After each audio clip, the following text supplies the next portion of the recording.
মুসাব ইবনে উমাইর উহুদের ময়দানে ঝাঁপিয়ে পড়লেন। মুসাব ইবনে উমাইর উহুদের ময়দানে ঝাঁপিয়ে পড়ে মুসাব ইবনে উমাইর বহু কাফেরকে হত্যা করে তিনি আবার শহীদ হয়ে গেলেন। কি হলেন জোরে বলেন, কি হলেন? মুসাব ইবনে উমাইর শহীদ হয়ে গেলেন।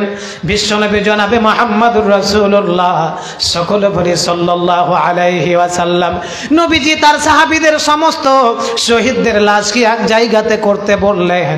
করার পরে বিশ্বনবীকে খবর দেওয়া হলো মুসাব ইবনে উমাইর যে কাপড়টা ছিল, যে চাদরটা তার শরীরে ছিল, যেহেতু যারা শহীদ হয় ইমানের স্বীকৃতি দিতে গিয়ে উহুদের ময়দানে ইমানকে শক্ত করে ধরা, ইমানের পরীক্ষায় উত্তীর্ণ হয় যারা, এই শহীদদেরকে সেই কাপড়ে দাফন করা হয়।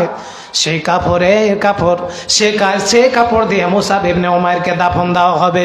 নবীজিকে খবর দেওয়া হলো, ইয়া রাসূলুল্লাহ, ইয়া হাবিবাল্লাহ, আপনার কলিজার টুকরা মুসাব ইবনে উমাইর এত ছোট্ট একটা পোশাক পরে যুদ্ধে এসেছে, তার সে পোশাক দিয়ে তাকে যদি কাফনের ব্যবস্থা করা হয়, তার মাথা যদি ঢাকতে যায় তাহলে দেখা যাচ্ছে তার লজ্জা স্থান পর্যন্ত সে কাপড় পৌঁছে না। আজকে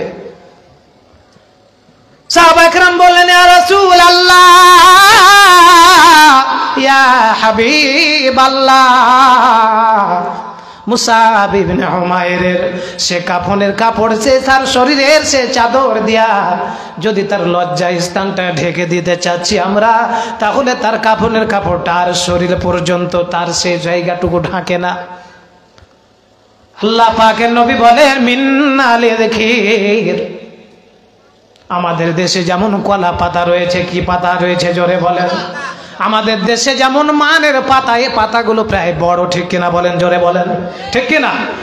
এরকম পাতা আরবিতে বলা হচ্ছে মিন্নালিল ঘির। আরবের দেশে মিন্নালিল ঘির, ইযখির নামক এক পাতা রয়েছে, বড় পাতা। আল্লাহ পাকের নবী বলেন, আমার মুসাব ইবনে উমাইরের মাথা পর্যন্ত যতটুকু ঢাকে ততটুকু ঢেকে দাও। ঢেকে দেওয়ার পরে বাকি জায়গাটুকু তার ইযখির নামক কাপড় দিয়ে, ইযখির নামক গাছের পাতা দিয়ে তার শরীরটাকে ঢেকে দাও।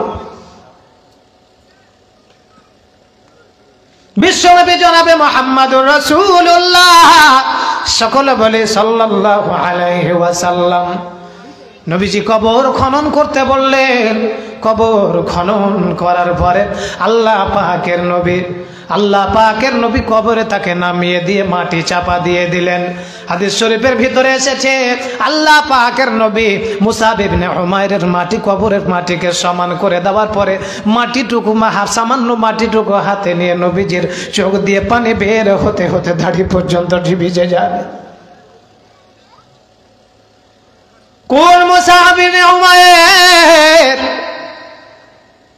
রাহে আমলের ভিতরে পাকিস্তানের অন্যতম আলেমে দ্বীন আল্লামা জলিল হাসান নদভী লিখেছেন, আল্লাহ পাকের নবী কেন কাঁদলেন?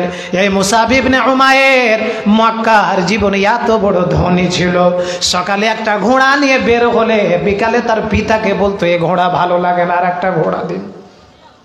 বিকালে যে ঘোড়াটা নিয়ে বের হতেন, সকালে আবার ওই ঘোড়াটা পাল্টে তিনি চলাফেরা করতেন, এত ধনী ছিলেন। লেখা হয়েছে শুধু তাই নয়, দিনের ভিতরে 2 থেকে 3 বার পর্যন্ত একটা পোশাক গায়ে দিয়ে ওটাকে পাল্টে দিয়ে আবার আর একটা গায়ে দিয়ে দিন। ওটা পাল্টে দেওয়ার পরে আবার আর একটা শরীরে কাপড় পরতেন, এত ধনী ছিল। নবীজির ইমানের দাওয়াত, আল্লাহ পাকের প্রতি ইমানের দাওয়াত যখন তার উপরে পৌঁছে গেল, ইমানের স্বীকৃতি দেওয়ার পরে আল্লাহকে শক্ত করে ধরতে তার পৃথিবীর কোনো মায়া মমতা, পৃথিবীর কোনো সম্পদ, পৃথিবীর পিতা মাতার মায়া, মক্কার জীবনে এত ধনী ছিল, এগুলো সবগুলোকে মূলোৎপাটন করে পায়ের তলে দিয়ে আল্লাহ পাকের নবীর সাহাবী মুসাব ইবনে উমাইর ঈমান আনার সাথে সাথে এই সমস্ত কিছুকে বিসর্জন দিয়ে কার উপরে অবিচল ছিল? একটু জোরে বলেন তো, কার উপরে? কার উপরে? আল্লাহ পাকের নবী বলেন, ও মুসাব ইবনে উমাইর, আমি তো মক্কার জীবনে তোমাকে দেখেছি, একটা ঘোড়া সকালবেলা বের হলে বিকালে আর একটা ঘোড়া নিয়ে বের হতে ভালো লাগতো না বলে এত ধনী ঘরের সন্তান ছিলা তুমি।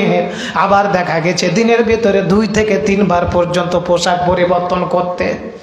আজকে তোমার কাফনের কাপড় জুটে না, তুমি আল্লাহর উপরে এত অবিচল দিলে, এটা বলে নবীজির চোখ দিয়ে বেয়ে বেয়ে পানি ঝরছে। আল্লাহ পাকে কথাটা সূরা মায়েদার ৭৫ নম্বর আয়াতে আল্লাহ বলেন, ফাআম্মাল্লাযীনা আমানু বিল্লাহি ওয়া আতাসামু বিহি ফাসায়ুদখিলুহুম ফি রাহমাতিম মিনহু ওয়া ফাদল ওয়া ইয়াহদিহিম ইলাইহি সিরাতাম মুস্তাকিমা। আল্লাহু আকবার।